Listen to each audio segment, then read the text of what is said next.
Well, our numbers are growing. We're at 187 people on this call right now. Wow. I think that is, again, a testament to Larry and the impact he has had, and continues to have and will continue to have on all of us, and everybody who had the pleasure of meeting him, and everybody who doesn't even realize that they've been impacted by Larry and his work, from anybody who goes to the beach in the summer on Long Island and sees clean beaches, to anyone who flushes a toilet in New York City. Larry has had an impact on the sewage treatment plants and Larry the was waste impacted systems there. Just it is amazing to really think about the reach Larry has had on all of us and so much of the New York tri-state region. Boy. So we're going to officially get started. I want to welcome everybody to this event and thank a few people from the start. I want to thank Bonnie, Caitlin, Steve, Mark, and Dean Shepson for working to help organize this event and bring in, advertise this event, bring in an amazing program, and really think about how we can best do Larry and his legacy some justice, and give everybody a chance to celebrate him. So I just want to thank all the work that went into putting this event together, and the emotion and love that went into putting this event together. So thank you. I also want to acknowledge and talk to Larry's family that is on this call. Dana, Larry Jr., Michael, we are so sorry for your loss. As much as we got to interact and know Larry, I can't imagine what you're feeling right now, and thank you for sharing him with the rest of us on this call, and letting us have the opportunity to get to know him too. So thank you for being part of our lives as well. And I'm so sorry for the loss and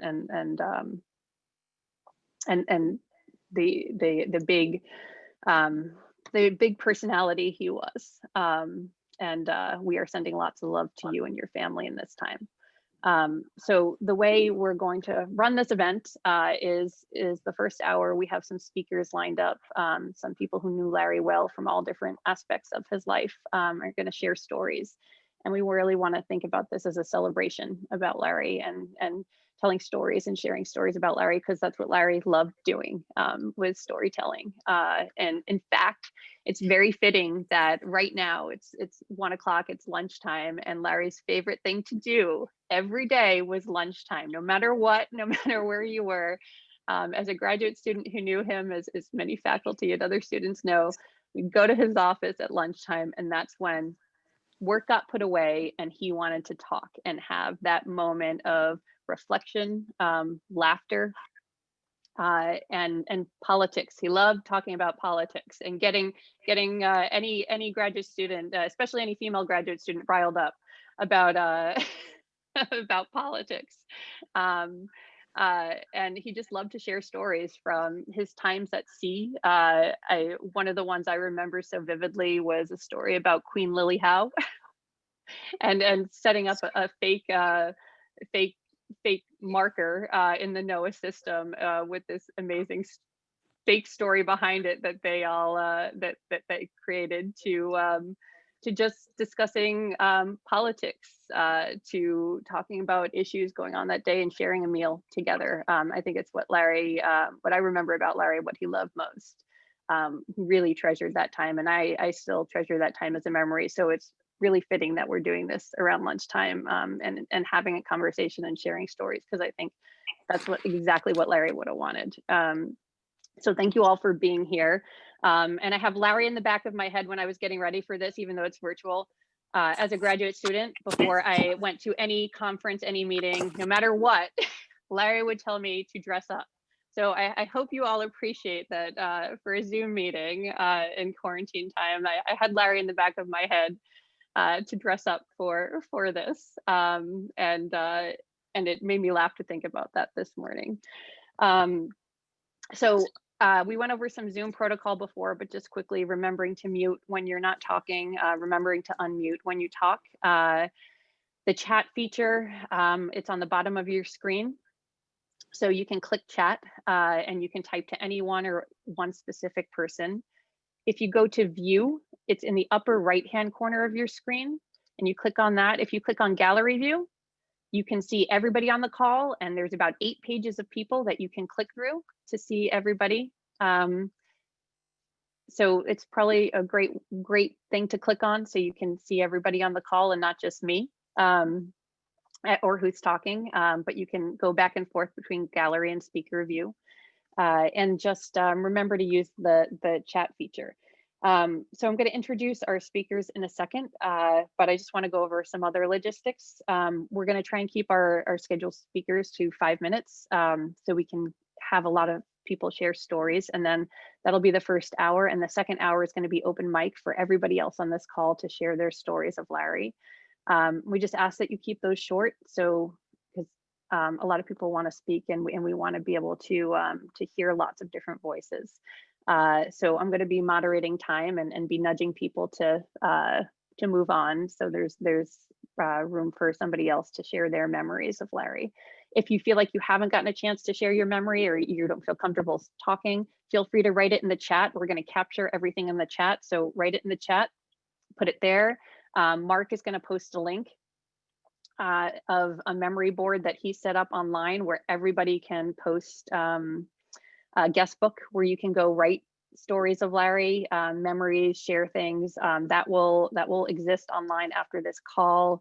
People have already been populating it. So I really encourage you to go to that link right now in the chat and write it down. We'll send it out to everyone afterwards too, and put your stories in there as well.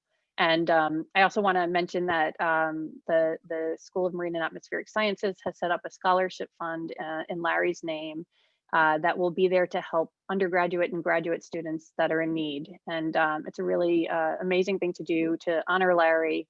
I think it's really befitting of Larry and his desire to always put students first and always help students that were in need. I remember that was something he always did, whether we just going to bat for someone for an extra TA that didn't have that a student that needed funding, or finding a way to pay someone on a grant that wasn't even his student because they needed funding. Larry was always going to bat for students. So it's really befitting to have a scholarship fund set up in his name and memory to help students in the program. So thank you, Dean Shepson, for setting that up. And there'll be a link where you can donate to that as well in the chat, and we'll come back to that at the end too. So I want to get started because we have a lot of people that want to talk about Larry and share stories about Larry. So I'm gonna hand it off to Dean Shepson, who's at the School of Marine and Atmospheric Sciences, and he's going to start us off by talking about Larry. Well, thanks very much, Christine, and good afternoon to everybody. Thanks to all of you for being here and for the opportunity to say a few words about Larry. I still feel like I'm a new kid on the block here. So I appreciate you giving me a few minutes. We're going to do our best to make this a memorable occasion, given the circumstances, but as I think Christine and others have said, we can make it a happy event by your words. So I'll try to keep my comments meaningful and yet brief, as there may be hopefully several of you who wish to wax poetically for an extended period, although Christine has her hook, so watch out. I think it's clear I don't need to say very much to honor and celebrate Larry Swanson's life and impact, because you all, by your presence, are stating it quite eloquently. Just take a look at your screen, look at all these beautiful faces, friends and colleagues and family members, more than a couple hundred of you. So, you know, all these people who caught and shared Larry's passion for life and for our rich community and lives here on Long Island. It meant a whole lot to him, the environment in which he lived. So thanks so much for speaking so clearly with your presence here today. What we all know about Larry is that he was a kind, caring gentleman. In the words of Tom Wilson, he had the first most important required qualification to being a SoMAS employee. He was a really decent human being. So I'm going to just comment a bit on my experience with Larry at work, since that's pretty much my reference point for Larry. Nevertheless, I do know some things about him personally. I'm a people person, I think. I like being with people. I hate COVID. I like interacting with people, even the difficult ones. And Larry certainly was not one of the latter. Larry's warmth and gentle ease with people seemed to flow from him quite naturally. He liked to be with other people and liked to laugh with them. It doesn't take much of my imagination to hear that laugh quite clearly right now. But I know that both of us sometimes like the company of dogs as much, and it's sometimes as much or even more than humans. Maybe it's just dog people need the wags. But we can honor Larry by emulating them, channeling our inner dog, and honor Larry by smiling at each other, being nice to each other as your dog would for you, maybe with a few behavioral exceptions. So I note that Larry, maybe unlike me, really respected authority. I assume because of his NOAA days as a ship's captain.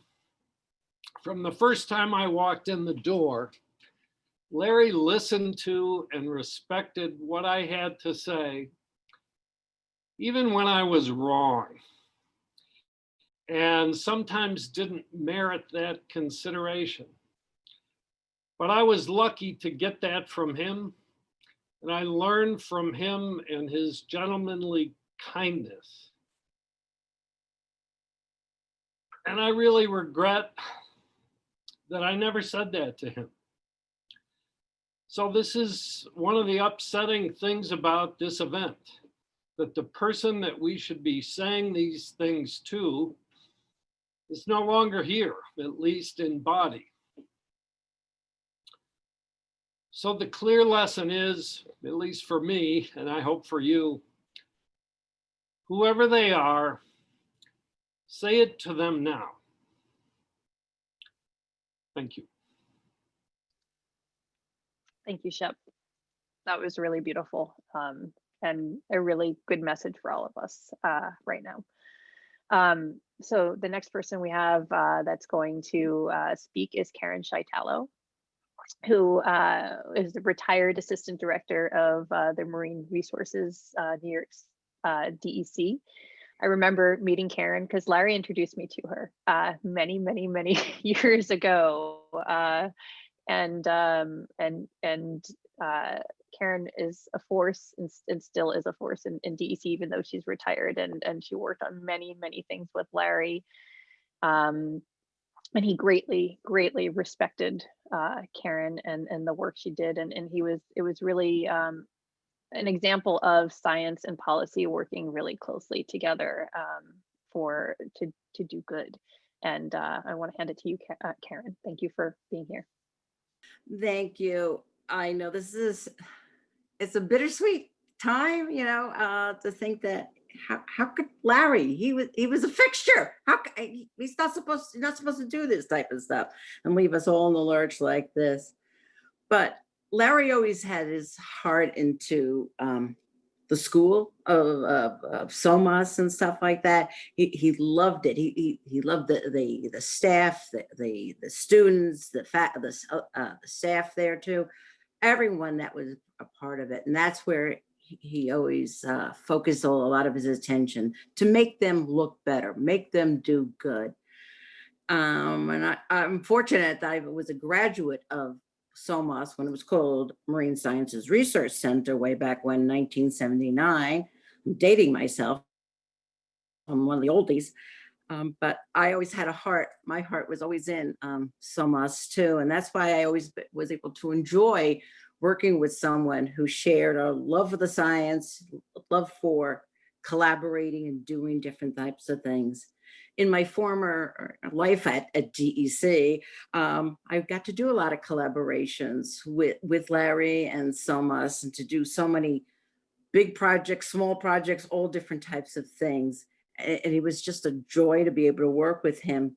When he was interim director, one of the things he did was he greenlighted one of our big projects, very large projects that for DEC. It's a 10-year ocean indicator monitoring program that SoMAS has now been conducting for the last few years.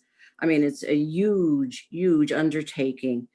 And Larry always understood the importance of getting some of this monitoring information, knowing that there's a lot of activities that are going on out in the ocean that we need to get a better handle on, the issues that are out there.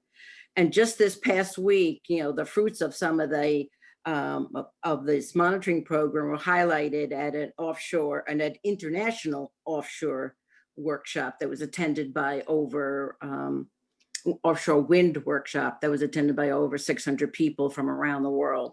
And so he foresaw some of these things that they need to get done. And he was in agreement that, yes, SoMAS can do this and SoMAS will do this. And I always appreciated that. And he as I said, he loved his ocean sciences and monitoring and understanding ocean processes. He used to raise those issues up all the time when he was the Long Island Sound Study Technical Advisory Committee co-chair for New York. And he would always bring these issues to the table and, you know, got people to understand and to think more just beyond some of the regular work that was going on. He also loved doing his mini little projects. He would always be sending me all these proposals. This guy, when did he sleep? I don't know. But all I know is he always was thinking of all these different types of things to do. And a lot of times it was to help a graduate student to do something, to finish off a project, to do this or do that. But it was always something. And he was always sending me some. And I was lucky in the position I was in. I was fortunate to be able to do some small projects with him and be able to give him some funds to be able to go ahead and do some of this great research that was always extremely helpful. It was great. And he was always on point. He was always like, he knew what the issue was. He knew what we had to get at. And so I always appreciated that. But, I was getting multiple proposals all the time. And so I finally asked him one day, he said, Larry, what do you think I am, an ATM? And he said, yes. And I was like, okay, that's Larry for you. It's like, okay, he was always looking to keep moving ahead. And I always appreciated his humor, his honesty, and all of his foresight and his love of the ocean sciences and stuff. And he will be dearly missed for everyone at DEC. I saw a chat from Dawn saying that he will be so missed from everyone at Department of Environmental Conservation. He was a wonderful person to work with, and he's a good man. Thank you so much for giving me a few minutes to be able to speak. Thank you, Karen. It was a beautiful story, and you're right, Larry he was thinking about the greater good and everyone else, and really making sure everybody else had the resources they needed to go on. So the next person I want to introduce is Steve Englebright. Steve is the Assemblyman from District 4 for New York State, and I first met Steve through Larry as well. I think we went to a meeting in your office probably back in 2006 to look through some old documents on zoning in Long Island Sound. And Larry always had a a deep respect for Steve and his work to really bridge science and policy in New York State, and all the work that they've done together. So Steve, thank you for joining us. Thank you. I think Karen said it well. This is a bittersweet moment. We celebrate a great life. One of the most important members of the university community and the community that the university is embedded into. His work involved the infinite horizon of the ocean and the near neighborhood and local harbors and bays. I remember some years ago getting my first real insight into the extraordinary depth of this man when I encountered him and Dana at Stony Brook Harbor, floating with the tide in inner tubes. And yes, it was a holiday, but he was making measurements and being sure to take advantage of the moment to observe what he could. And I realized this was not your typical academic. This was a man who was very engaged with the community and the environment around him, as well as his obvious academic skills that enabled him to come to Stony Brook in the first place. From a governmental perspective, later I was in the position of being a legislator, first at the local level and then at the state level. Larry has been an incredible resource. I can tell you that the impact that he has had on the stature of SoMAS has enhanced SoMAS over the years dramatically. It's made it possible for funding to flow simply because of the warmth and affability and credibility of this wonderful scholar. He is known widely throughout the legislative world as a great resource person.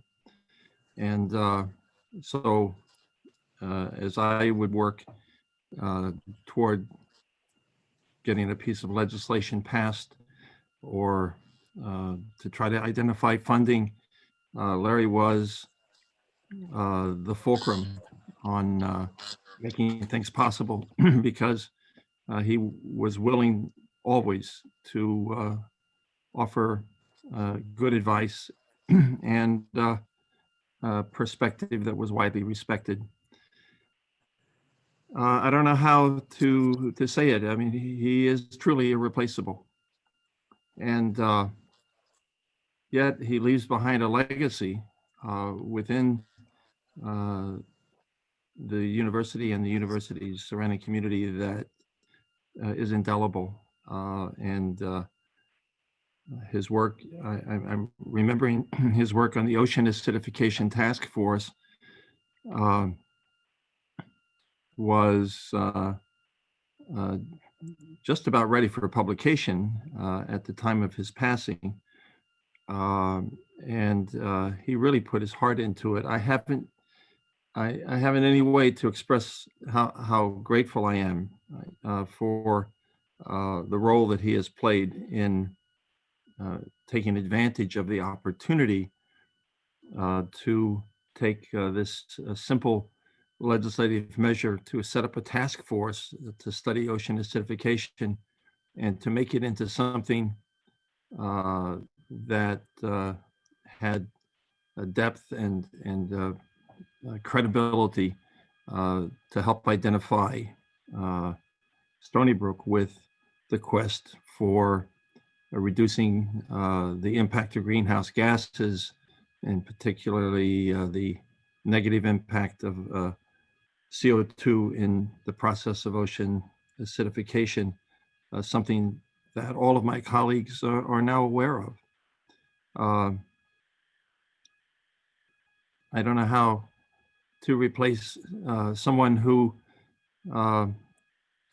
stepped outside of the normal limits of academia, the restraints that are unwritten that somehow say that you shouldn't become an advocate. But Larry was an advocate. He was an advocate for the environment. And he had great courage and as well as great wisdom. The legacy he leaves behind is a model for us all to aspire to and to work toward. His is a legacy of excellence as well as a legacy of a great human being. I'm so saddened by his loss and honored to have an opportunity to say a few words in remembrance of a truly great member of SoMAS, who has helped establish the bedrock that this important part of the Stony Brook family is all about.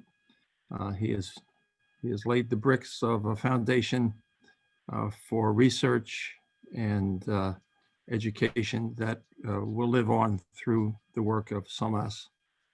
And for that, we should all be grateful. I thank you for the opportunity to say a few words here today. Thank you. Thank you, Steve. That was really beautiful. And I think so true as to who Larry was. He was a true advocate for making science count. And if Jerry Schubel is on this call, he really lived those words of Jerry's in everything he did, and really believed scientists could be advocates and be involved in shaping policy and sound policy. And I think it's one of the biggest legacies he leaves behind. The next person I want to introduce is someone near and dear to my heart, Miss Paula Rose. When I was a graduate student, when I came in 2004 to work with Larry, Paula was his graduate student already, so she showed me the ropes, and was a dear friend, and Larry would be really happy to have Paula representing all of the graduate students he worked with right now and talking to everyone and sharing some memories. So thank you, Paula. Good afternoon. I'm going to have to read this because I don't think I can make it through otherwise. Larry Swanson was my graduate advisor for 10 years at Stony Brook. Larry was kind, cool, silly, and serious. He was tough, and he was a little crazy. He loved his graduate students and spoke of them fondly long after they graduated. His door was always open to everyone. He counseled and consoled students, faculty, and staff. He treated everyone with respect, and everyone liked him. So that made it more difficult for me when I was mad at him. I'm not proud that I raised my voice to him more than once.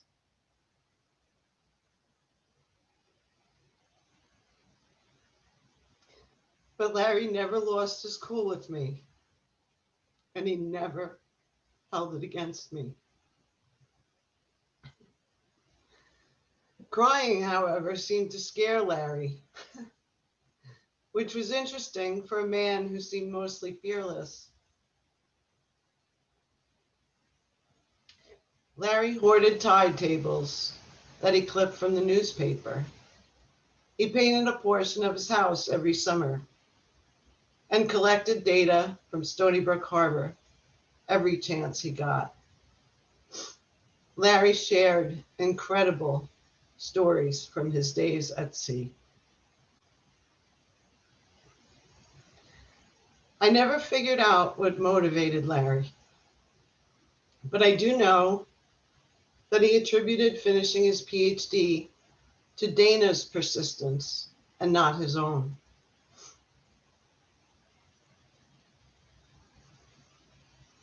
Larry wanted to go to Alaska when his commanding officer sent him to New York. How lucky for us he didn't get his way that time.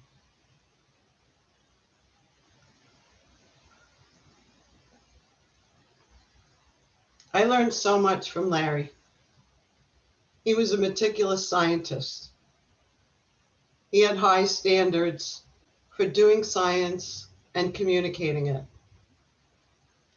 Larry taught with great patience.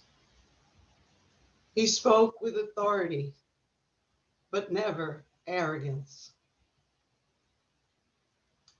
Larry was a busy man, always running off to a meeting or class.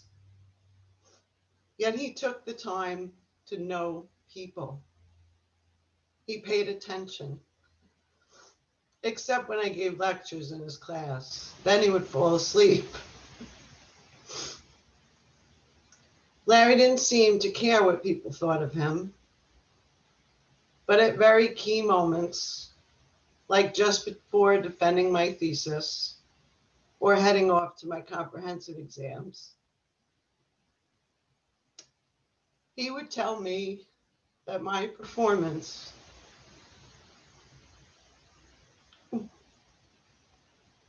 was a reflection of him, as if I wasn't nervous enough. Larry was super honest and mostly predictable, but he never paid up on that case of beer he promised me if I got through my PhD without getting pregnant. I still can't believe his graduate advisor was a woman. Larry was a character, and he had character.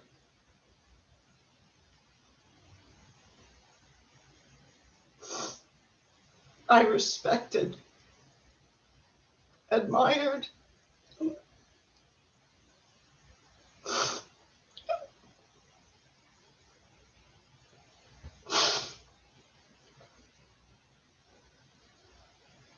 and loved him.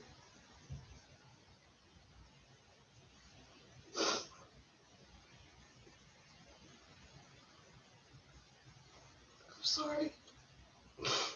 I'm almost there. It's okay, Paula. It's great. Larry Swanson changed my life. Rest in peace, old man. Thank you.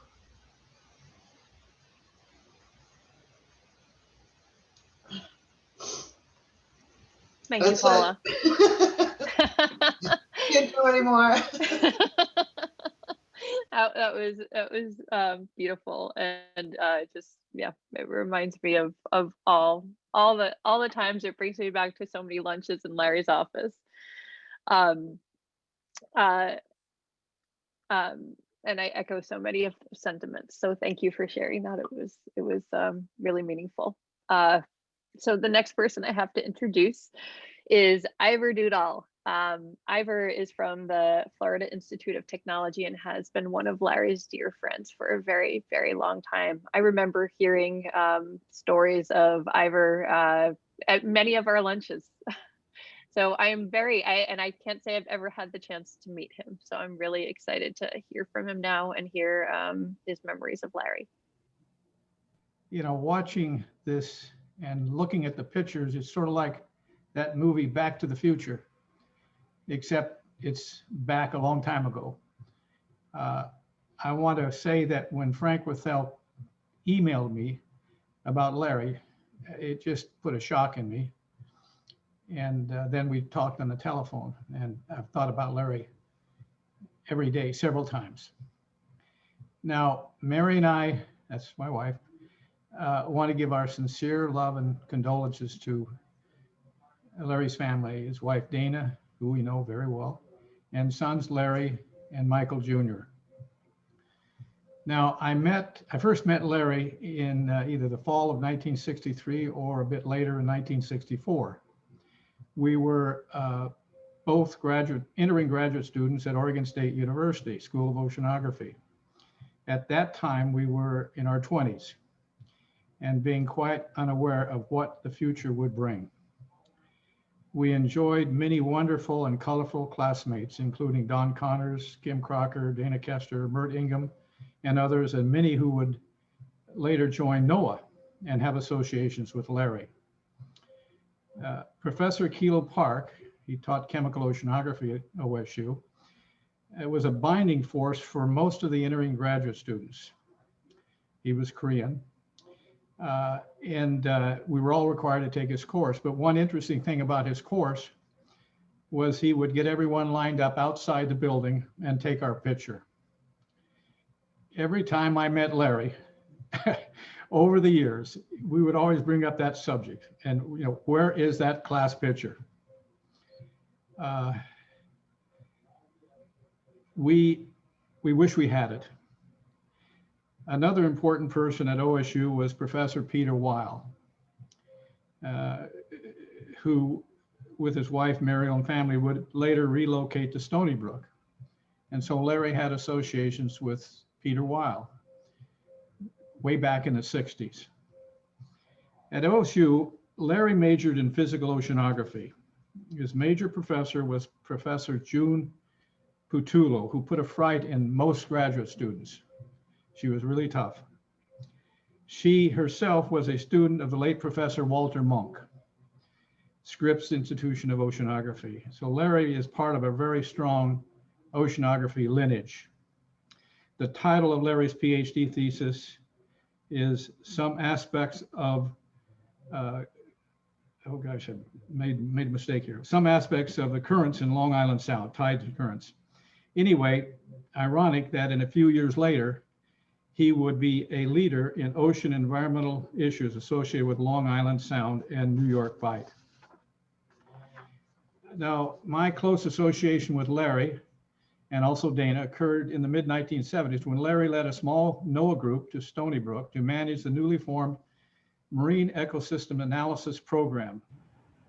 In that group was Joel O'Connor, Hal Stanford, Charlie Parker, Robert Rausch, and others to tackle the scientific and management aspects of sewage dumped off New York Harbor, and also some of the environmental issues associated with Long Island Sound. Larry and his MESA group contributed to the eventual cessation of ocean dumping, I believe. Now, I always considered Larry's management style, we were good friends, as relaxed, but to the point. When Larry and Dana arrived at Stony Brook in around 1975 or 76, we connected right away because we came from the same school, same graduate school. I think we had something to do with the purchase of their first house on Erland Road in Stony Brook. They needed a lawyer. We suggested our Smithtown lawyer, Joseph Antonito. I hope he's still living and he can get a link to this presentation. Joseph and Dana and Larry became close friends. Another person that was important in those early days was, of course, Malcolm Bowman. And Malcolm worked closely with Larry all the way and still working with him up until his death. In the latter 1970s, Larry expanded his activities to become the local Boy Scout leader. Wouldn't you have guessed? And my wife and Larry's wife, Dana, managed our local Cub Scout group.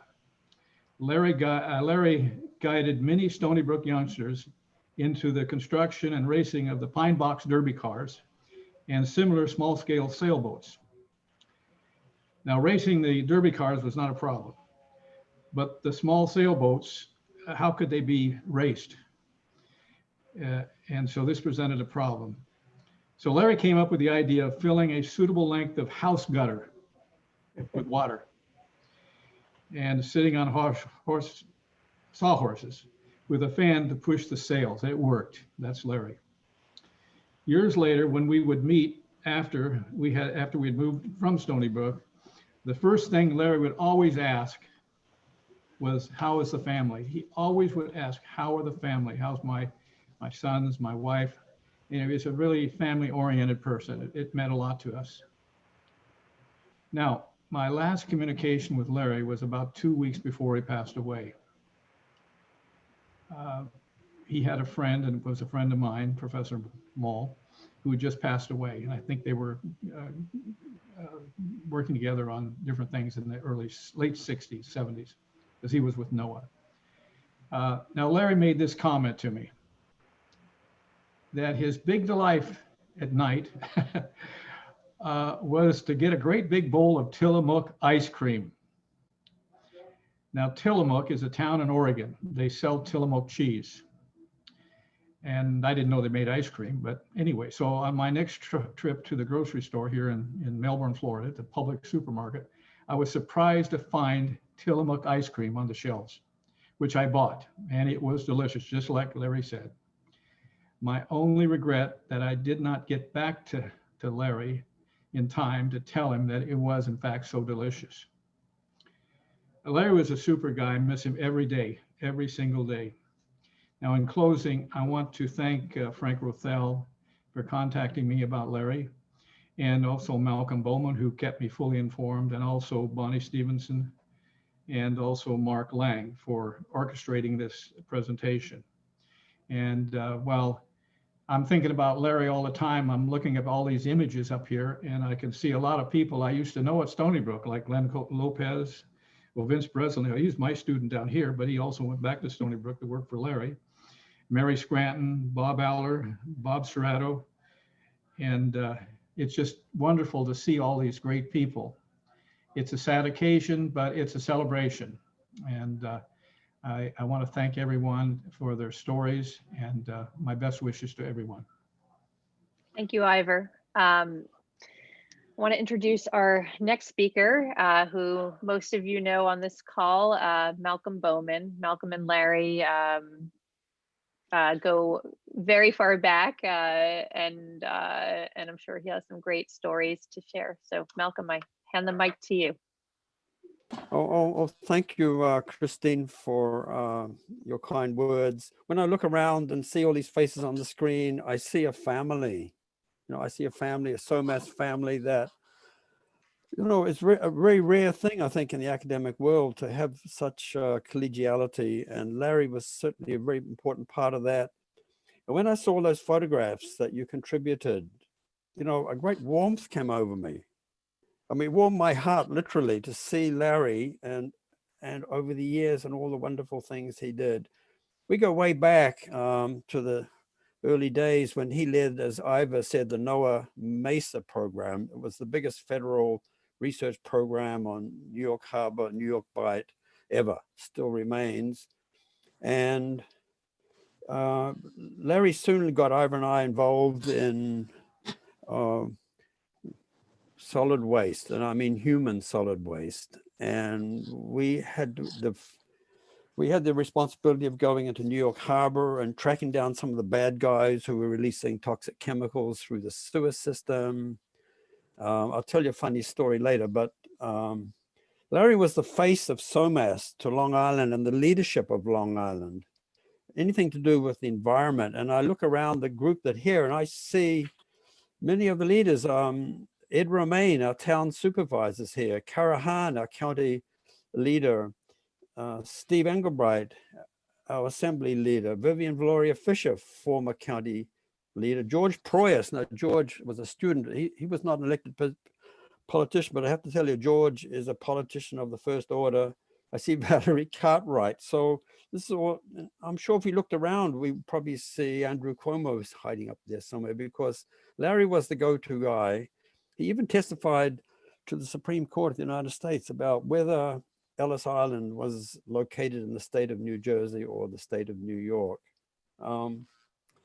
So he was at ease with the political leadership. Once we were called in by Senator Ken Laval for our opinions. It might have been on plastic waste, I can't remember, and that helped Senator Laval vote the right way on those issues, even though he was a really fine man. He's retired.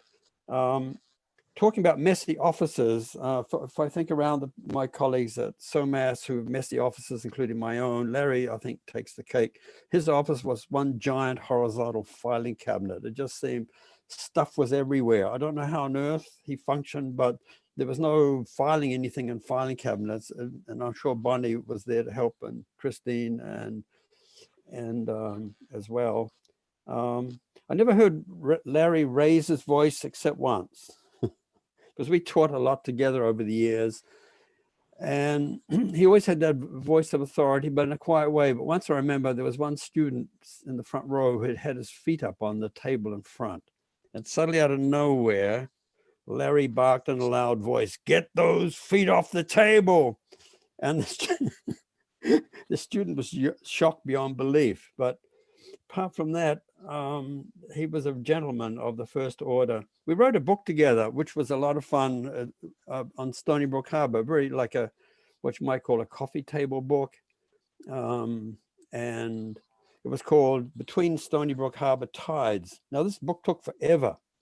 It took forever to get out there because we made the mistake of going to SUNY Press up in Albany. And I have to tell you, I don't recommend you ever do this yourself. You best go to Amazon somewhere, but they had next to zero budget. So they promised that this book was always going to come out in next year's budget. But, you know, it was just shoved back and shoved back and shoved back. But it finally came out, and it was a great little book. And Carl Safina here made a nice little tribute. What else do I have to say? Oh, I just finish off with this funny story. One of the assignments that Larry gave Iver and I was to go into New York City to the Newtown sewage treatment plant, the largest sewage treatment plant in the world. And we were going to bring back some sludge samples to the lab. In those days, those early days, we were actually in the buildings that is now the dental school just next to us. And so we went into the city and we needed a car. So the carpool, the only car available was the car belonging to the president, John Toll. And I can't imagine that happening these days, but we were given the president's car to go into the city. And we took these giant glass jars, like giant preserving jars. They were huge to bring back the sludge. Well, we went there. It was an amazing place to go. It was the biggest lake of human poo you would ever see in the world. Anyway, we brought back these samples and we had a couple of accidents. One of the jars fell over and smashed in the trunk of the car, the president's car, and filled it up with sludge. The second jar came back in one piece and was put in one of the labs and left there, but was left there too long with the lid shut tight. So I guess with all the fermentation and the methane produced, it blew up. And I remember there was a loud bang, and I remember running out of my office, looking down the hallway. And as the smell got caught up in the ventilation system and moved towards me, people would run out of their offices one after the other as this terrible smell permeated the building. So you had to be tough in those days to deal with it. So look, Dana, it's lovely to see you and your brother. And it's so sad. We were great friends, and I tell you, he was a wonderful colleague. So thank you for this opportunity. Thank you, Malcolm. Thank you for making us all laugh. we have remembering lots of sampling mishaps over the years.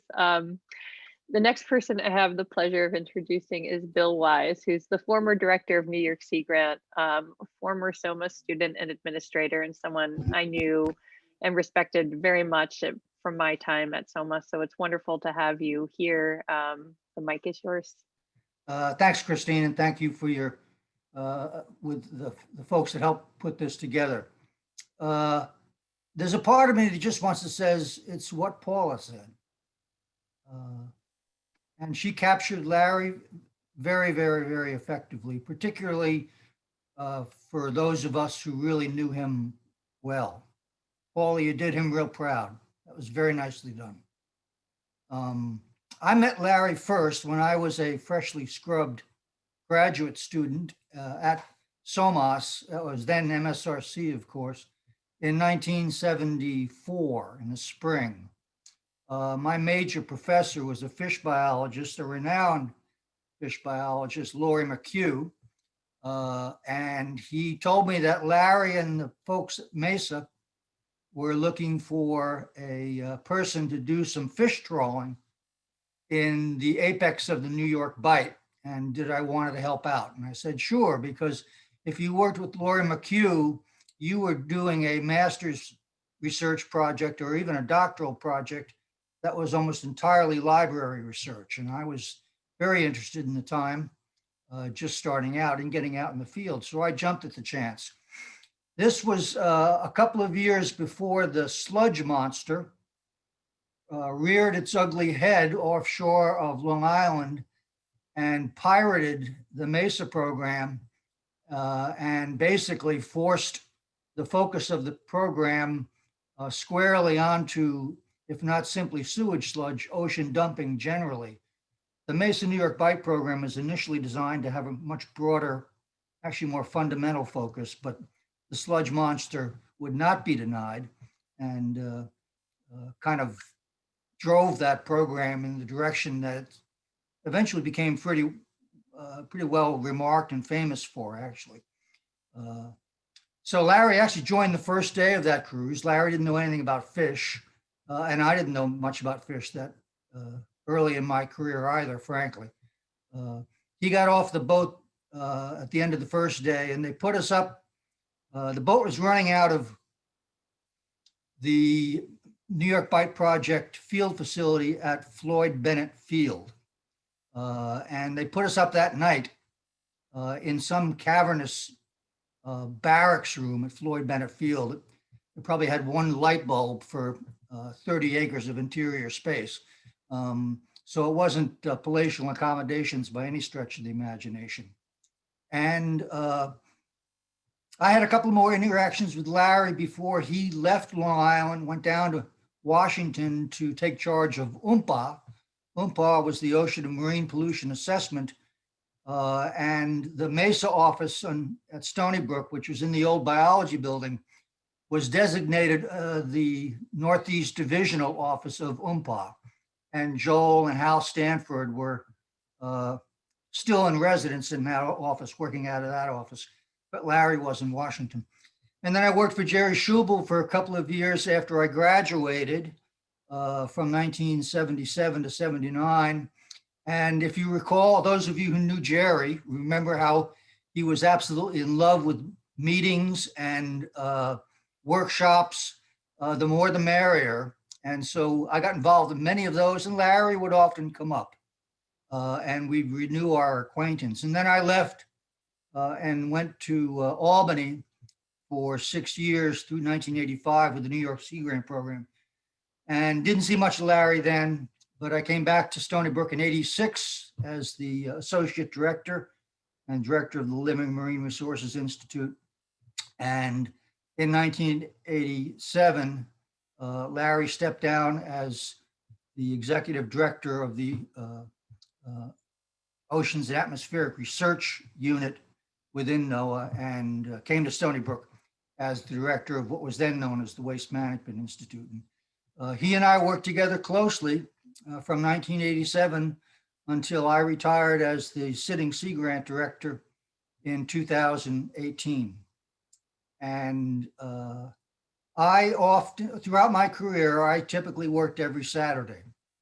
And when you came into MSRC or later SoMAS on a Saturday, usually the only other people there were sometimes the dean. Jerry Schubel worked every Saturday. Other deans came in some Saturdays during the course of a month.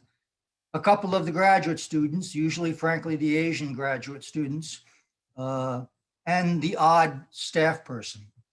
But sometimes the odd staff person was Larry. And Larry and I had by this time become good friends, and either he would wander over to my office in Discovery Hall, or I'd wander over to the other side of Discovery Hall to visit him. And if you want to see some raggedy sweaters and bulky corduroy pants, check out Larry at MSRC in a Saturday in November. I left those conversations thinking I'm going to buy him a sweater for Christmas or something. He had some really, but he was comfortable looking, and he was, as everybody who's met him has the same view of Larry, really. He was a very self-effacing, approachable person with a very strong sense of responsibility to the people working with him, and particularly the people that he worked for and the institution he worked for.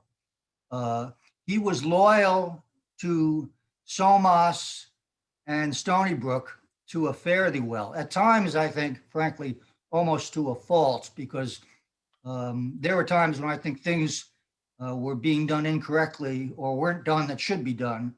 And I tried to get Larry and myself to be a bit more active than we eventually were. And he was always uncomfortable with that. And I think that did come. He was in the NOAA Corps for a long time, and that's a uniformed service. And, you know, it's you respect the architecture and superstructure and organization of the system.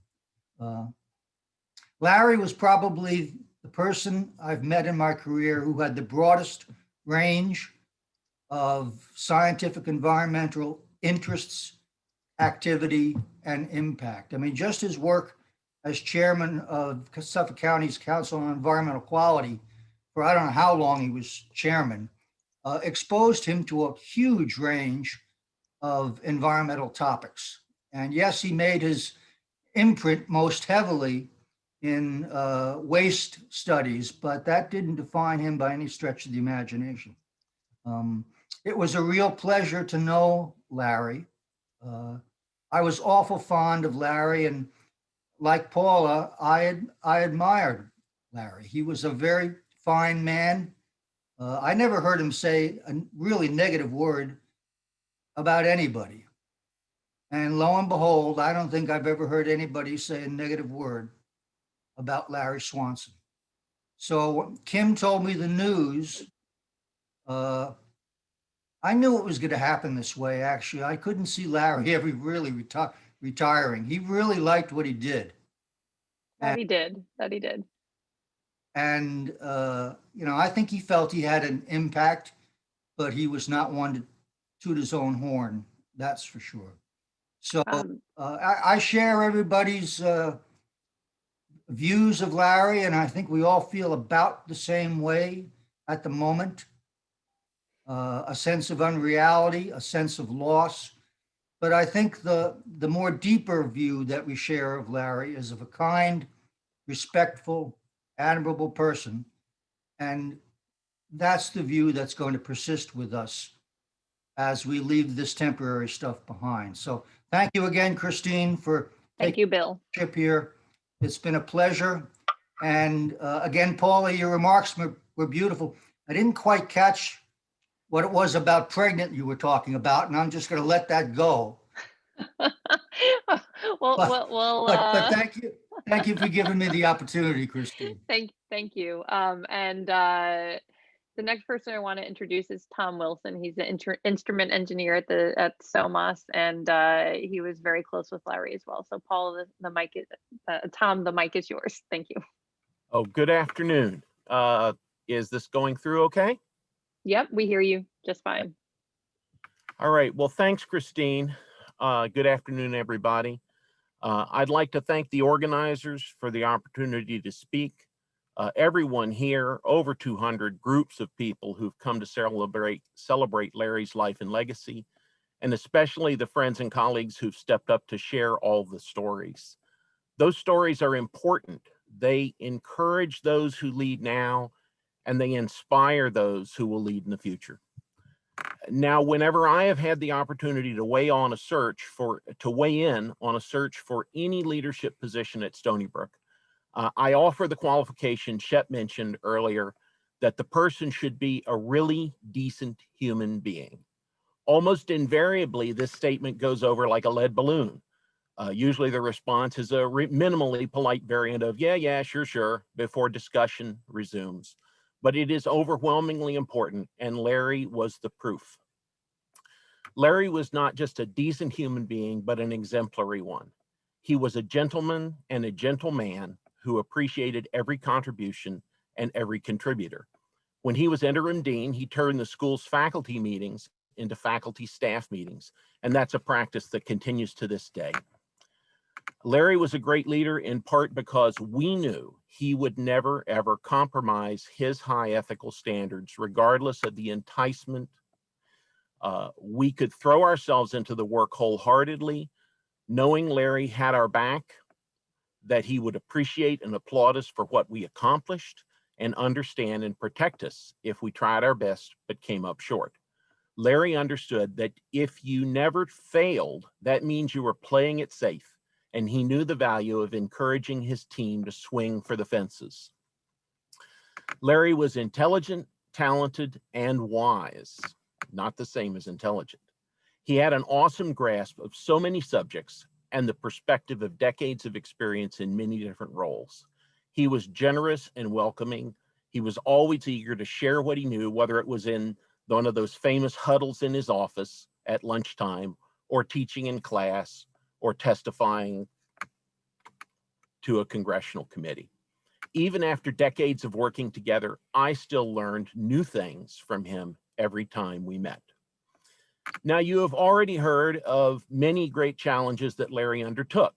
Not the least of these was having me as one of his direct reports.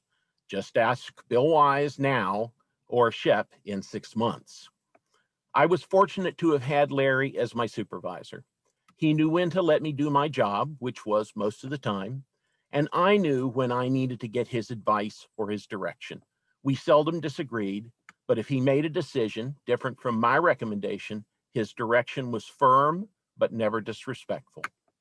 Looking back, I cannot remember one of those circumstances when in the long term, he was wrong and I was right. Larry was energetic.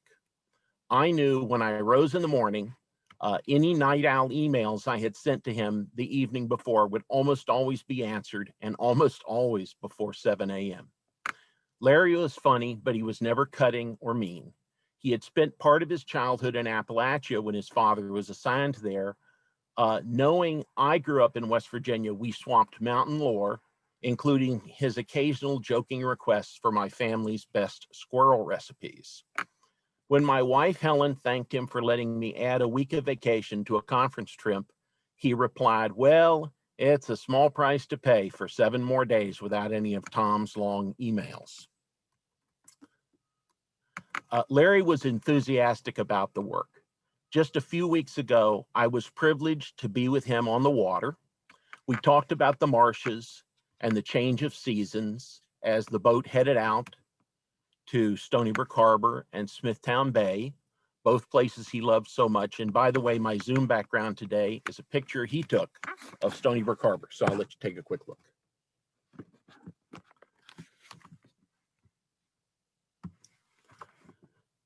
So he took pictures as we hauled the mooring. Then while I was downloading data and prepping the instrument to redeploy, he had the boat motor over toward shore so he could take pictures of bluff erosion. And then took pictures of the data graph that came up on my laptop screen so he could get a head start on understanding it. It was a perfect day in the field, which, as any researcher knows, is better than the best day in the office. Scientist, leader, teacher, mentor, supervisor, colleague, shipmate, friend. Larry was outstanding at all these things and more. I miss him terribly, but I feel even more strongly the honor and privilege of having known him. The greatest tribute I can offer, any of us can offer, I think, is to continue the planet-saving work to which he gave his full measure of intellect, energy, and devotion. Larry, your memory is already and always will be a blessing. Until we meet again, may the great navigator guide you to safe harbor. Second star to the right and straight on till morning. Godspeed, sir. Thanks, everyone. Wishing you all peace. Thank you, Tom. That was a really special ending. So the next person I have the pleasure of introducing is Michael Cahill, who Larry introduced me to probably back in 2004 when I started because of my interest in science and policy. And I am lucky enough to get to work on the Liblit committee with him now, which is another one of Larry's passions at the School of Marine and Atmospheric Sciences. So I'm going to let Mike talk a little bit right now. Mike, the mic is yours. Thank you, Christine. I have to say, I feel humbled to be in the group that's been asked to speak about Larry. I've known Larry for a long time, but not as long as so many of you have. And I guess my initial tip of the hat is to Paula. She called Larry a character with character. And that's how I certainly found him. To me, he was he was a Pied Piper. He was a fellow who could, I thought, talk anybody into anything, and he could certainly talk me into anything. He got me to start to teach at Stony Brook in 2003 with an appeal that, you know, was a mixture of sarcasm and flattery and encouragement, and don't worry about it. And you know, he said, well, you can do it. And, you know, you're just helping us out here. We're just trying to get by. We got a vacancy. And so, you know, you could fill it and, you know, you might like it and blah, blah, blah, blah. And, you know, I asked him how long was it going to be. He says, well, it's, you know, it's 15 weeks, 3 hours, you know, a week. And I said, uh-oh. And, you know, don't worry about it. Just give him some principles and tell him some stories. No, you'll love it. It'll be great. Don't worry about it. Well, 17 years later, here I am, still doing it. And he just brought me into this Stony Brook family that, you know, I've really come to, you know, appreciate. A couple of years after Larry got me started teaching, I became a Stony Brook parent and a Seawolf dad for, you know, sitting in lacrosse state in Laval Stadium, the coldest place in North America, watching girls lacrosse in February. And, you know, after that, you know, the main thing, though, he brought me into was the Liblit Scholarship. And with the scholarship, all of the, you know, wonderful people, at both faculty and the students that I've been able to meet all these, you know, over the years. Larry started this with a bunch of other folks who knew Evan back in the 90s, a wild mixture of government and private sector garbage people, plus Larry, plus some other, and Frank and Dave Tonges and some other folks who wanted to, you know, make an academic study of the solid waste world, which was a very valuable thing to do. But he got us going, and I am beeping. I don't know why it has to beep now, but where was I? He got us. Since that scholarship started, we've been able to give out scholarships to a graduate student for every year since 1998, and since 2008, we've been able to give out undergraduate students. And in the course of that, I met so many folks. Looking at the attendance list here today, I think, you know, dozens of former Liblit scholars are tuning in. And of course, Christine is one and Paula Rose is another. And we're very proud of them. We're very happy about what we've done. But it was always Larry who was in the middle of that. Larry guided us from the beginning to the end. And I have to say, on the Friday before Larry died, Frank and I were on the phone with him, and we were trying and wrestling to try to pick our 2020 scholars. And it's never an easy choice, but this year it was extra tough. And we all had different ideas. And every time, you know, one of us would say something, another, including Larry, would say, yes, but, you know, this other student has really got this going for him or her. And we went around and around, and she said, Larry said at the end, what the heck? Let's give out an extra scholarship. And that's how it ended. But that's how I would, that's the conversation with Larry that I really remember. And he was his usual wonderful self. So we'll miss you very, very much. Thank you, Mike. Thank you for sharing that story. I was supposed to be on that call and I missed it. And I'm very sad to this day to have missed that. I want to introduce our next speaker, Larry Swanson Jr. And I think I want to say thank you so much for talking to all of us. There's so many people on this call that knew Larry from so many different walks of life. And it's wonderful to have his son here with us today to talk about Larry as a father. So thank you, Larry. The mic is yours. All right, thank you for showing up. No, thanks for putting this together.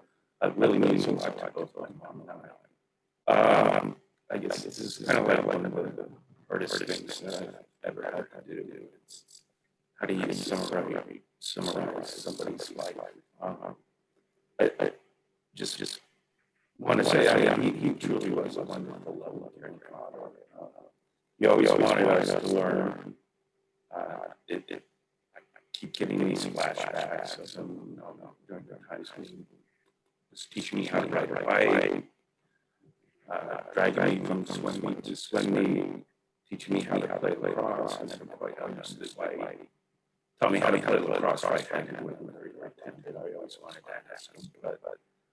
But I want to thank everyone for showing up and putting this together for us. It really means a lot to both my mom and I. I was saying this is probably like, this is the hardest thing that I've ever had to do in my life. And been sort of trying to determine, what can I say? It's hard to summarize someone's, life. He's always been there for me. He's my father. He truly was a very loving, caring guy. He wanted us to learn. That was always a big emphasis in our lives. Kind of a lot of father-son adventures where it would be kind of like a learning adventure that he would take us on. He was always there to, teach me how to play lacrosse. Like I was saying, he did teach me how to play right-handed, and I'm not quite sure why. I always had wanted to ask him, why did he teach me how to play lacrosse right-handed when I'm very left-handed? But yeah, I mean, he's just truly a wonderful, amazing man. And he's always going to be in my heart, and I'm going to miss him. And I know that there are just going to be times that I'm going to want to call him up and say, hey, what would you do? What's some good advice? And he's not going to be there. And I just, yeah, I wish this day had never come.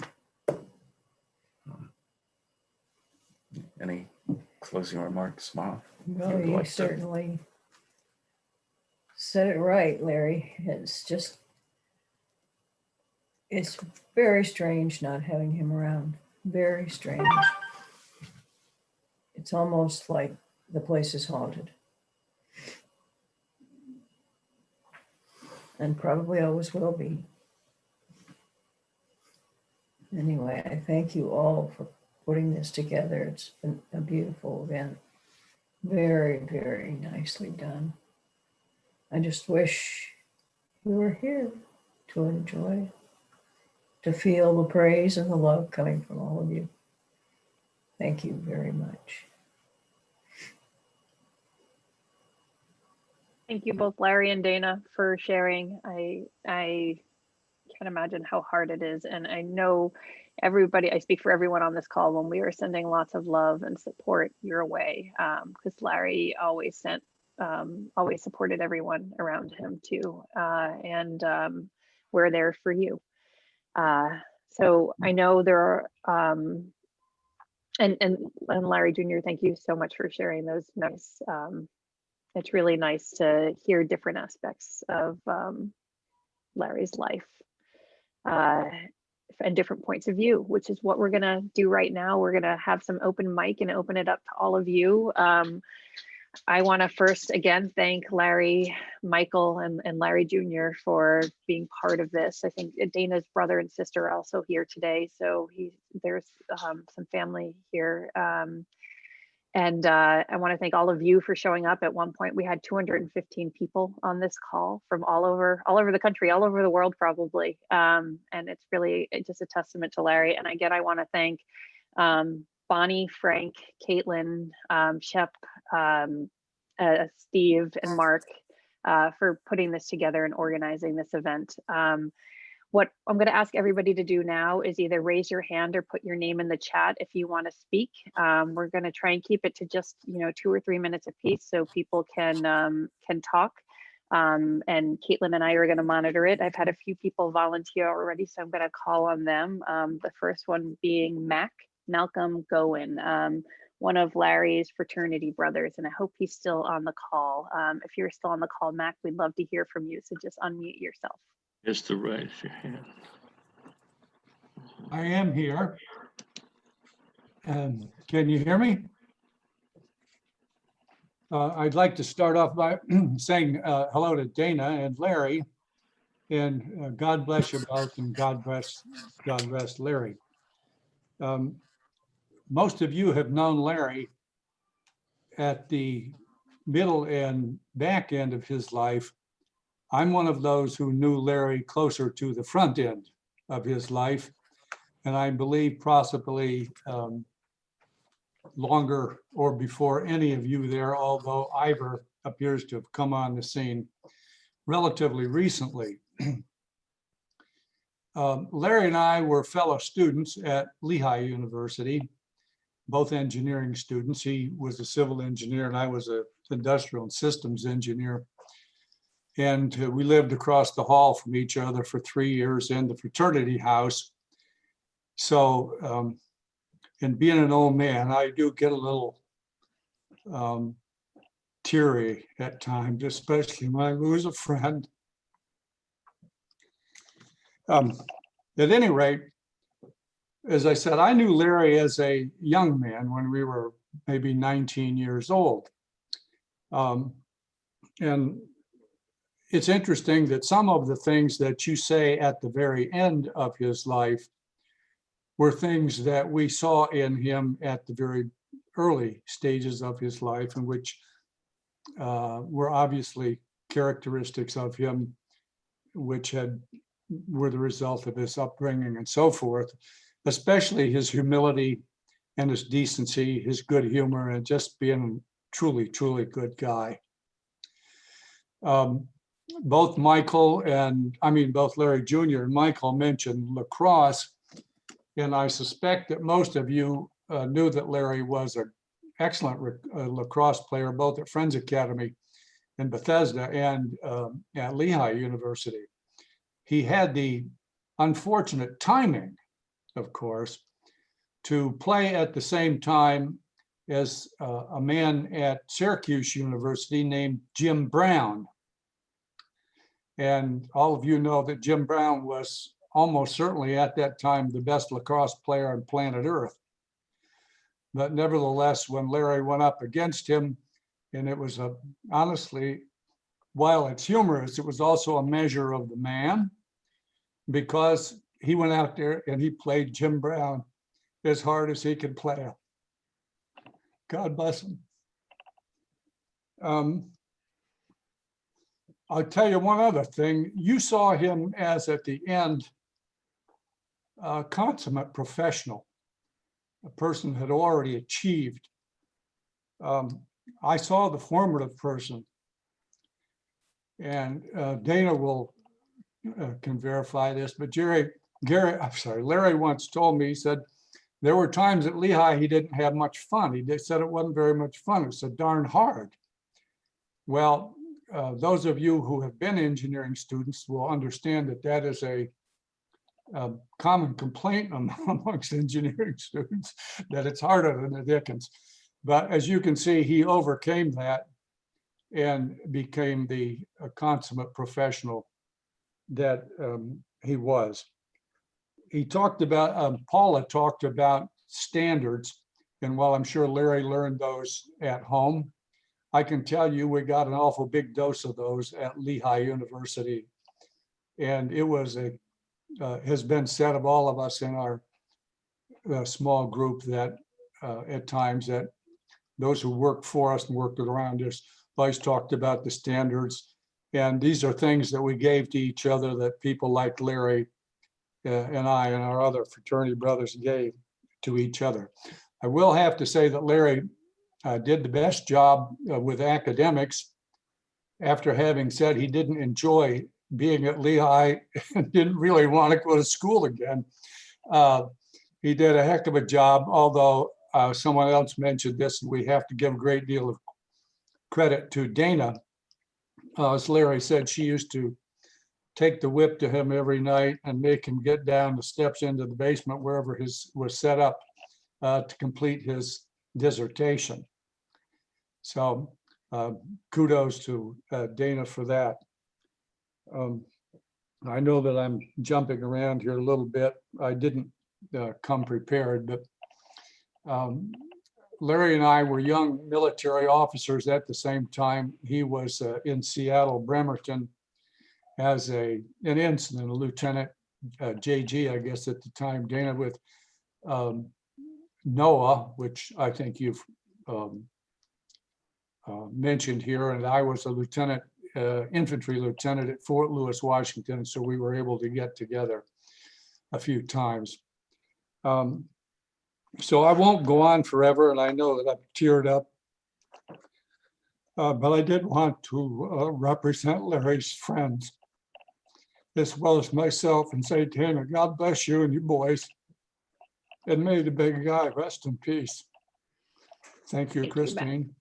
Thank you, Mac. It was really beautiful to hear those stories. They're stories I've never heard of Larry, so thank you so much for sharing.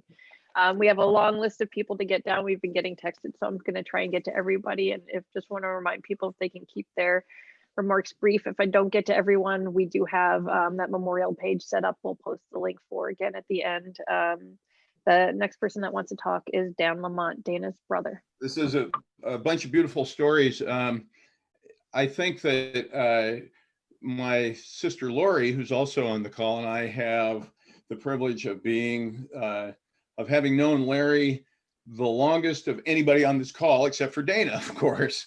And so I thought it would be fun to give you guys a little perspective about Larry as a young man and what that family experience was. The first time I met Larry, I think it was like, oh, I don't know, one of the first few dates he had with Dana. And he and Dana returned from this date, and they were sitting on the couch in the living room. And unbeknownst to them, there was a 7-year-old boy behind that couch. That would be me. And as soon as he slipped his arm around Dana to probably plant a kiss on her, I popped up from behind the couch and introduced myself. And many gentlemen would be rather upset by that, but he was so patient with it. He was always so kind and patient with me. One of the great joys of Larry's life was his bright red Corvair convertible. And we used to all hop in that bright red convertible and trundle off on little errands that could have been done much more simply, but then we wouldn't have had the excuse to go drive around the countryside in the red Corvair. And that included things like driving all the way from downtown Seattle to Falls City, which is about a 30-mile drive, to buy hamburger meat, which would have been available at the nearby supermarket, but it was more fun to go to Falls City.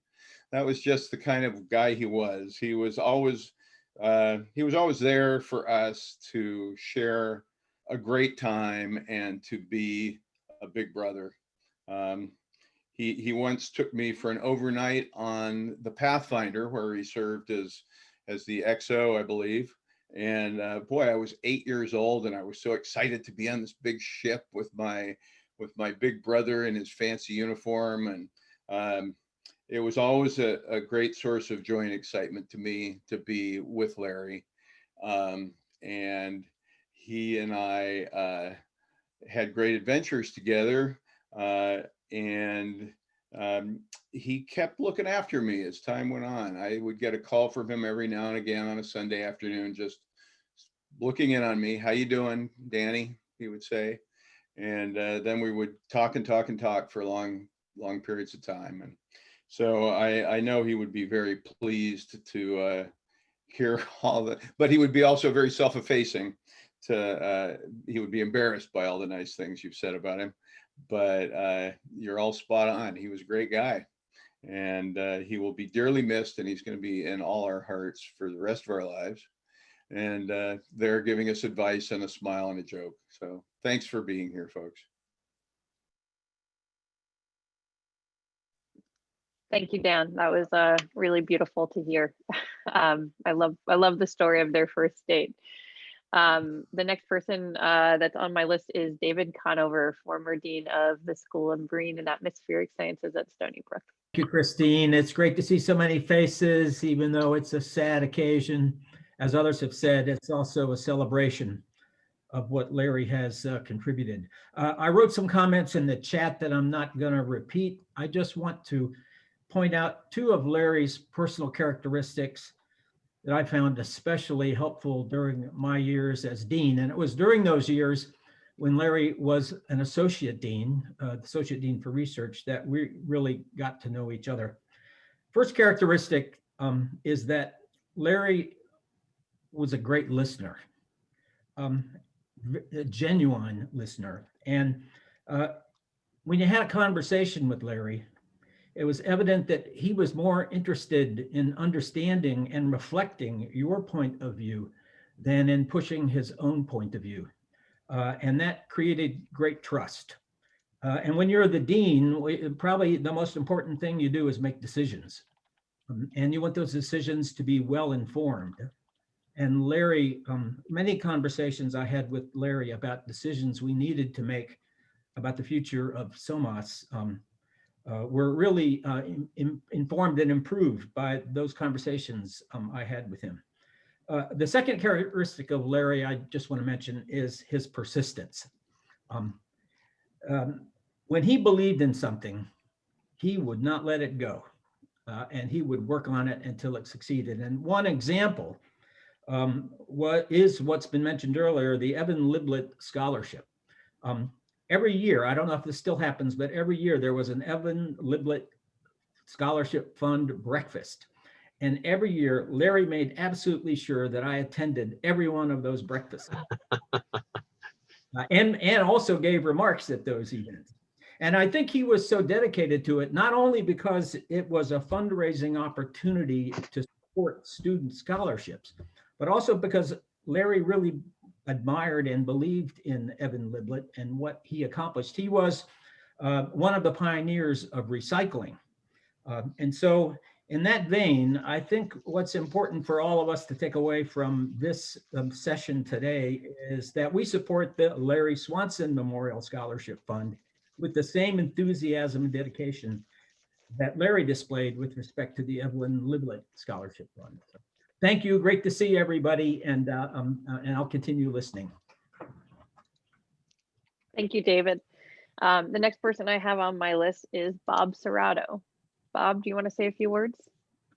Sure, I'll be brief, and they're going to sound very similar to what David just said. It's a little personal story involving Larry. Just after starting at MSRC, I was involved in, I was roped into one of Jerry Schubel's workshops, and Bill Wise noted those workshops. They seemed like they were almost weekly types of things, but Larry was in charge of a breakout session where we discussed some complex issue for something like 45 minutes. And the discussion, like a lot of these workshop sessions, went round and round in a very convoluted way, pretty typical of how those workshops went. And At the end of the session, we all came back together in the full group, and Jerry asked for the people in charge of the breakout sessions to summarize the discussion. And Larry got up, and with no notes, he very carefully, very clearly, very accurately, in a very organized way, presented the discussion that we had. And I remember thinking to myself at the time, I'm never going to be able to do that. And that's really my point. Larry was masterful at distilling thoughts and ideas that others want to, but really can't express clearly. And this was one of the things that really made him unique. And, you know, I've remembered that one incident for decades, and that's the way I'm going to remember Larry.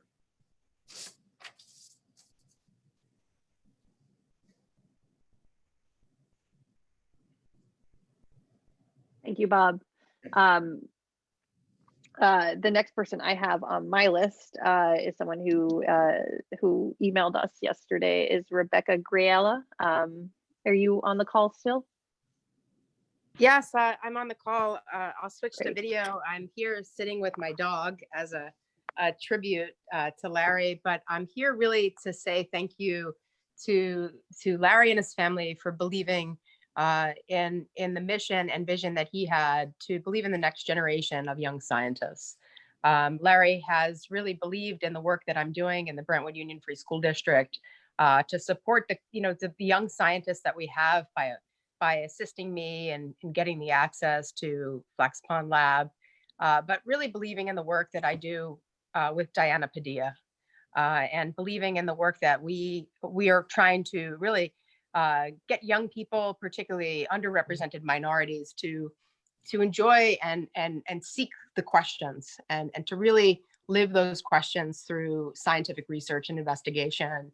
And I really, for me, this time last year, I was with Carla Blue and Larry, and we were at the Liblit luncheon, and I was receiving an award. And I was so grateful to receive that award from Larry. And I know how much it meant to me and how much it meant to him to give that award to me for the work that I did with the students of Brentwood, because he believed in those kids, and he believed in the work that we're doing to really bridge the gap between the haves and the have-nots, and really raise the bar for the students in the community of Brentwood. And I'm grateful for that. And I want to thank everyone that is here today that is speaking such wonderful words of this man who not only believed in my students, but also he believed in me. And thank you everyone for really being a force and continuing to live the mission and vision of Larry. And let's support that scholarship. Let's support everything we can to advance the sciences and advance and give people opportunities. And that's what it's about. And most of all, be kind. So thank you. Thank you, Rebecca. The next I have on my list is Chris Gobler. Is he? Yep, I'm here. Thank you. Oh, Christine. great. Just some few quick words about Larry. I'll just say that first, he was a great colleague, mentor, and friend. And when I first joined SoMAS as a faculty member in 2005, within that first year, he contacted me and said, "Hey, I'm writing an editorial to Newsday. You want to co-write it with me?" Which I thought was so kind. And it was called Long Island Can Simply Grow No More. And that was actually a fun activity. And I realized in doing that, in the process of writing that editorial, that I had a great mentor in Larry Swanson, being a faculty member who is obviously dedicated to using his science to better the local environment. And in about the decade thereafter, I worked with him on several projects, some great projects like the Forge River Project, the Western Bays Project, New York Rise. These are projects where Larry was, again, just a great mentor. As he brought, and a great leader. He brought together large groups of interdisciplinary faculty to tackle these very big projects. And again, the project having a benefit to the local communities, the local government, the state government. And really, he pushed us all, without even ever saying it, to live out the motto, making scientific research count, which of course is what MSRC stood for. And, and of course, most recently, we can't forget that, when SoMAS was in its deepest need, Larry stepped in to be selflessly serve as dean for SoMAS when we really needed him, and that shouldn't be forgotten.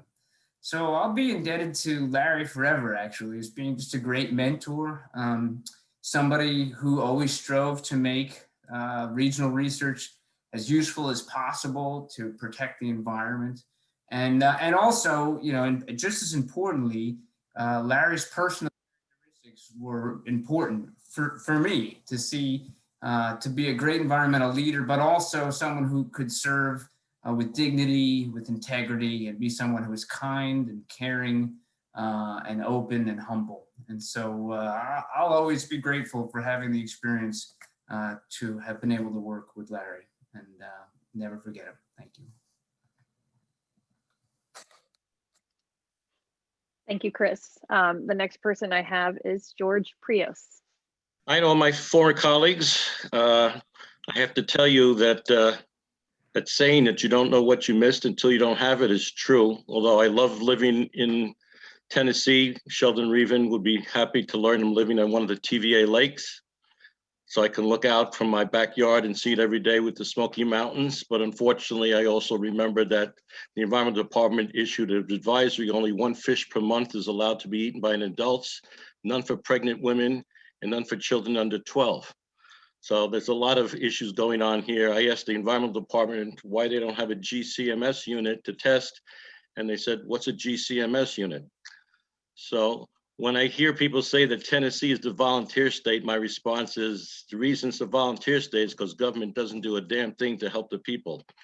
So I miss Long Island and Suffolk County and all the work that we did. And I really didn't appreciate, the amount of data and information that SoMAS collected, the county health department, the water authority. We have a lot of data that the rest of the world doesn't even know that we're doing on Long Island. And I wish that we get more recognition for that. Anyway, as Malcolm mentioned, he and Larry used to teach a course, and they would always invite me over to do one of the classes on the environment, the politics of environmental protection. And I don't know if it's because I knew so much or it's because they just wanted to get out of doing one of the lectures there. But every year I get invited back. And Larry asked me to sit on his waste advisory committee, and then told me about the other 2 advisory committees up at Cornell and Buffalo. And I got involved with them as well, especially since I went to Cornell a lot to work on the Water Resource Institute with Keith Porter. And Bill Wise mentioned CEQ. When I was on CEQ as the chairman, and when there was a vacancy, I asked Larry if he would like to serve on there, and he did. And he actually became my vice chairman, sitting next to me. And he was sort of my steadying person. I had a reputation for kind of speaking my mind. And every once in a while, he would kick me under the table if he thought I said something that was sort of inappropriate. And then one day he actually pulled me aside and said, George, you're one of the smartest politicians I've come across, but your delivery sucks. And so we had an agreement sort of that if I wanted to say something that I couldn't figure out an appropriate way to do it, I'd tell him what it was, and then he would do it in his way that didn't offend the public and the people. One really good, interesting story to show how the politics got together with what we were doing. When Larry invited me to listen to Frank Barthel give his final talk on his ash block project, he put up a slide showing all the different metals that were in the coal ash, and I thought that they looked a lot like garbage ash. And my commission had been working on trying to eliminate the landfilling of garbage, and we didn't know what to do with ash, whether we should allow it or not allow it. And so I asked Frank and Larry, do you think you could do a study to show the similarities between garbage ash and coal ash? And they said, sure. And they wrote up a proposal, and I gave it to my boss, Senator Trunzo. He told me to take it up to the Senate environmental person under Warren Anderson, who was the head of the Senate. And he said, how much would it cost to do a complete study of this? Because I think they were only asking for like 50,000. And so they got together, Frank and Larry, and they said, well, it might take 3 years. How about $400,000? And I brought that back up to Albany, and to my extreme surprise, they said they were going to approve it. And so in that year's budget came a single line item in this hundreds of pages of budget that just said Waste Management Institute study for ash blocks, with just one simple line in it. And unfortunately, nobody in the administration knew anything about that. And so the provost called Jerry Schubel and said, what was it about? And I don't think we even included Jerry in this. It was just a proposal that Frank and Larry did. I hand delivered it. And so it created all kinds of blowback because we didn't go through the proper chain of command. And so Larry had to sit down with Frank and the provost, rewrite the proposal, put it on university stationery. I had to hand deliver it back up in Albany and retrieve the one that just had Larry's signature on it and get rid of it completely. And that's how the ash block project started. And you still have the boathouse, I guess, still is a testament to that. I don't know how many people still go out and look at the underwater fishing reef, but I'm hoping that's still there. I'm just sad that we haven't gone further and used that information that the Institute developed in order to put ash to more practical uses. And down here with the Tennessee Valley Authority, they have a lot of coal-fired plants, and they're looking for bigger landfills to dump it into rather than build into blocks and put into something useful. So I had a lot of good experiences with Larry. Larry was a steadying force and a great mentor, and we merged the political and environmental field well together. So I will miss him. Thank you, George. So a lot more people have volunteered to speak. I have a long list here again. So I would just ask you to keep your remarks short so we can get everybody to speak. But the next person I have is Tom Gulbransen. Hi, thanks Christine and Mark and Bonnie and Caitlin and everybody for putting this together. It's been phenomenal. When I came to the center in '82, I didn't realize I'd become part of a family, as Malcolm says. It's really been a super wonderful day to celebrate one person and bonds we all have together. So I'm trying to fill one shoe of the many community service shoes that Larry has worn over in the CEQ and our whole Council of Environmental Equality. Thanks, Dana, so much for letting us borrow Larry so many times. So the story I want to share is evidence of Larry's character, class, and his humble leadership. During the many public meetings that we were at, I got to watch Larry lead them. Long Island Sound, Jamaica Bay, even Flax Pond, and the CEQ sessions. Hundreds of people would come to stand and speak, and Larry would recognize each one of them with integrity and dignity, and he'd thank them. But the moments I want to reflect on that make me smile are the ones where the speakers would kind of ramble on, or they'd speak a little bit too aggressively. Larry would remain in his unassuming, sort of folded posture, and he'd lean forward a little bit more, and he'd thank them, but he'd crank up that beautiful baritone voice a little bit louder, and he'd just share a fact or an assumption that would place the complaint in a little bit of a more productive context. And what I loved is that I would go on and bonk the person, but he would have a way of taking that energy the person had and adroitly touching it and turning it into a positive, contributing. It's a beautiful lesson in leadership. Again, Dana, Larry Jr., thank you so much for sharing with us. Thank you, Tom. The next person I have is Mark Tedesco. Thanks, Christine. Just two quick thoughts. First, Larry was so generous in his time serving as the chair of the Long Island Sound Science and Technical Advisory Committee. And I think he always felt it was his duty to challenge us, to make us think a little bit harder, do a little bit better. And he always did it, I think, with a twinkle in his eye. He enjoyed it. But he also did it with great tact and grace and respect for everyone in the room. And I think, if anything, that made his remarks have even greater impact.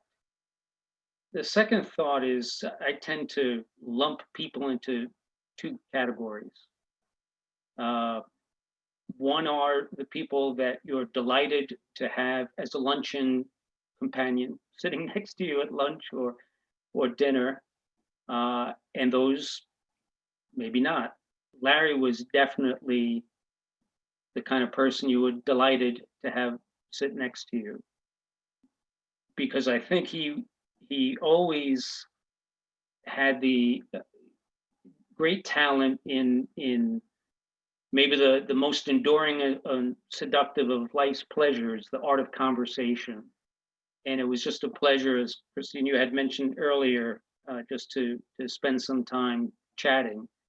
And I think inevitably you felt better about yourself, you felt better about what you were working on, and you felt better about the people that you were working with as a result of spending that time just talking with Larry. And that's an enormous gift and to give to anyone, and something I'll always remember and appreciate about Larry. That's a beautiful story. Thank you, Mark. Next person I have is Barbara Branca.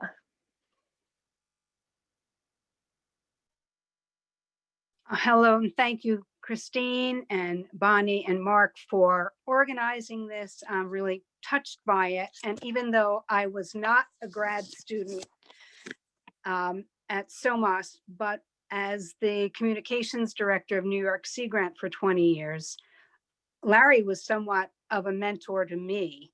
And whenever I wanted to know about something, I could just ask Larry. And because he had this wealth of somebody used the expression horizontal file cabinet, you could just pick one thing and then he could just verbalize exactly what year that thing happened and just solve all my problems, gave me all the answers I needed until he had the next appointment or Bonnie would come in and shoo me away. But it was just always wonderful to work with Larry. And I just share one quick thing. I saw him also like at the Smithtown Library one time discussing Long Island Sound, and he could meet wherever people were in a very genuine kind of way. And it was just wonderful to watch him educate people that just came in to know something more, just citizens. And it was really a pleasure to hear him. And one final thing, working for Sea Grant, those MESA studies that he did back in the 70s, those really big books, those lengthy tomes, there was a whole series, and I think it went up to number 30 something. That was the bedrock of the New York Sea Grant Library that we sent out all over the country. So thank you, Larry. My condolences to you, Dana, and to Larry, and thank you again. It's a privilege to have known Larry. Thank you, Barbara. Now we have Jessica Salmon, a student of Larry's, who wants to say something. Hello, so I'm a junior at Stony Brook right now. I had Larry my freshman spring actually, and I took his coastal oceanography class. And I just wanted to share a couple things on behalf of the undergraduate students, which like he was like one of the most caring people that I've ever met in my life. And it was my first MR class, so I was like really nervous. Like I wasn't sure if this is like marine sciences, marine invertebrate biology was what I wanted to do. And he was one of the people who was like, yeah, this is the coolest stuff ever. Like we had like all these field trips, and he would always tell us these stories in the vans going to the places. And he had a thing at the beginning of the semester. He said that if we all shared and wrote a poem about the ocean, that he would share his. And his was like obviously he like touched on like the growing struggles and like the increasing climate on the oceans. But at the end, what I really remember is how he flipped the tone so well. And he's like, you know, there's still solutions, there's still possibilities. And like, he was really like connecting to us as like a wake up call to us. Like we had something that there's something that we could do. And like, I was like, he should be a motivational speaker, because like I have a lot of friends from that class, and the reason why I know so many people from my class and that I took with him was that he would always engage us in conversation. Like, I'm on the swim team here, and he always made us athletes stand up and tell us like updates about like what happened in the week. And like, I've just never had a professor do that before, and like he was an amazing person, and he will be missed. Thank you. Thank you, Jessica. That was beautiful. We have about 4 more people to get through, and we have to cut off at 3:40, and we have some closing remarks. So I'll just ask you all to keep it quick, so hopefully I can get to everyone. The next one up is Jeff Levington.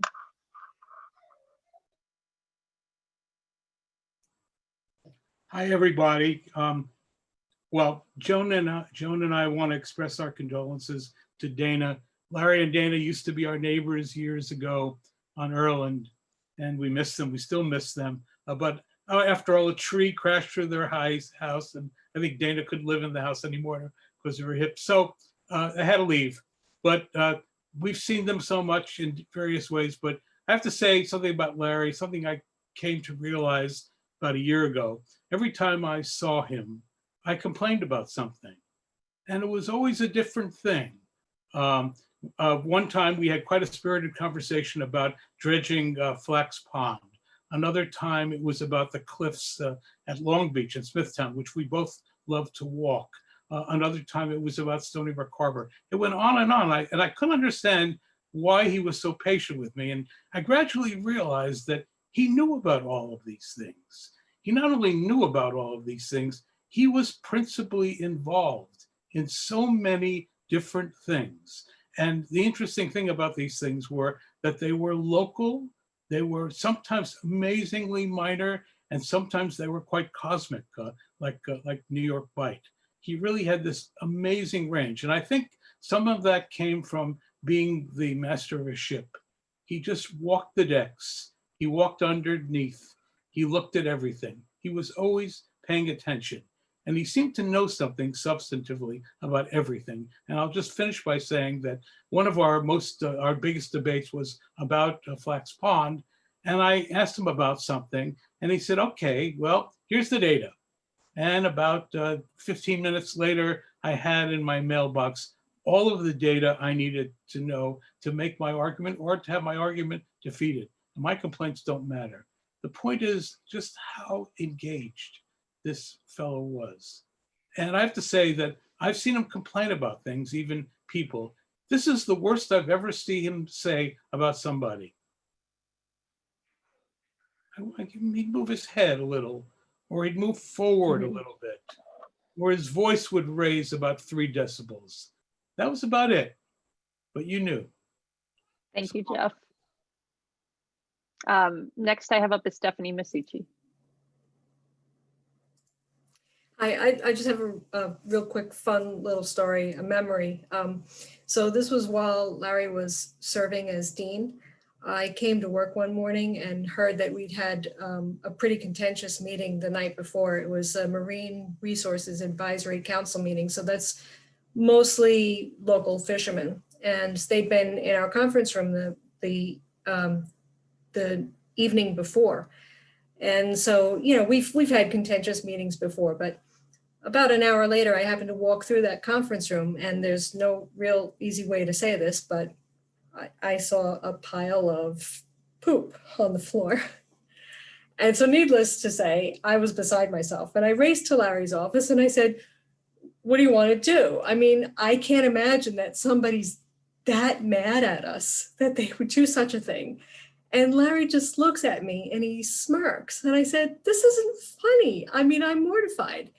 And Larry just smiles broadly and he says, yeah, it's a little funny, actually. I'd wondered where Lily had gone off to while I was working last night. And Lily's his dog, by the way. So that's it. The next person I have up is Jim Gennaro. Jim.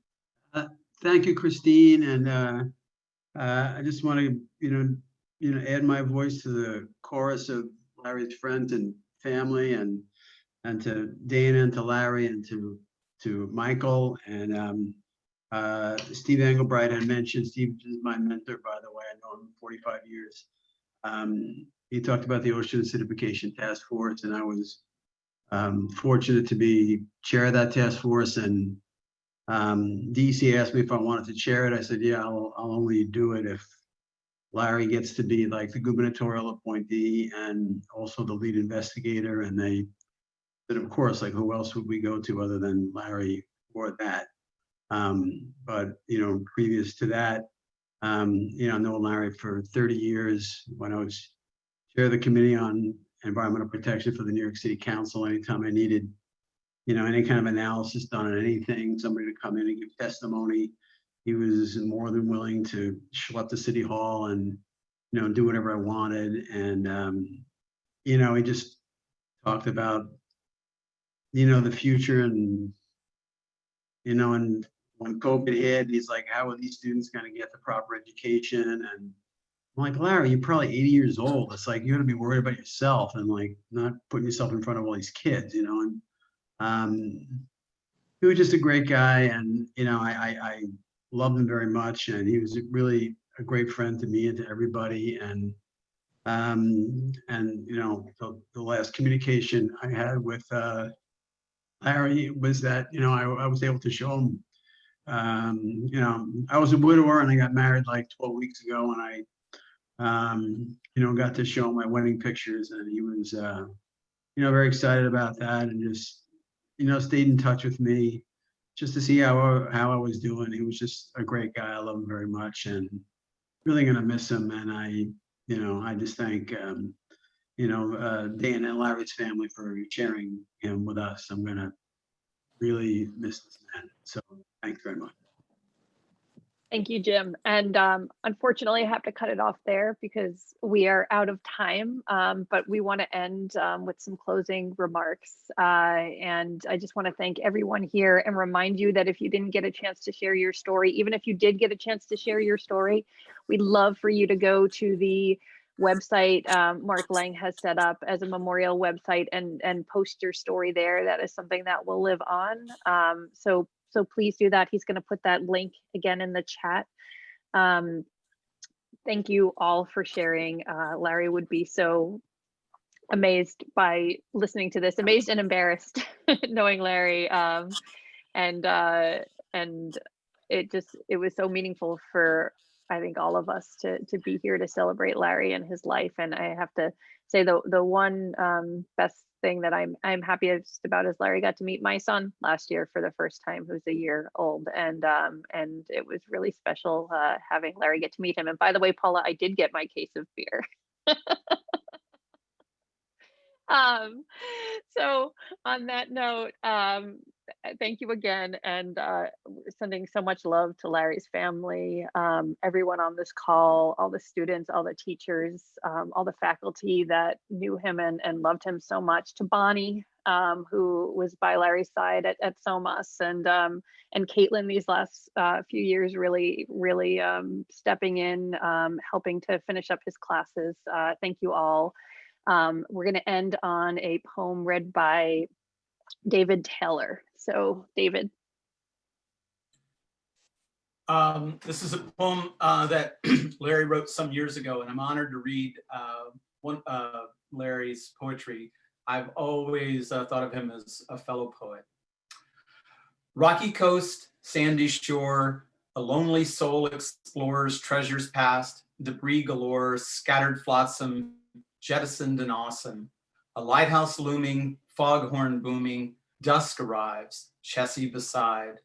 To wander and saunter, to roam, chase ducks by the brace and geese by the gaggle, only to straggle back to the shore, soaked to the core, warmed by a fire that tends to inspire the lonely soul and the Chessie, to dream of fortunes that will ride on morrow's flooding tide, in the way of great birds and debris from the sea.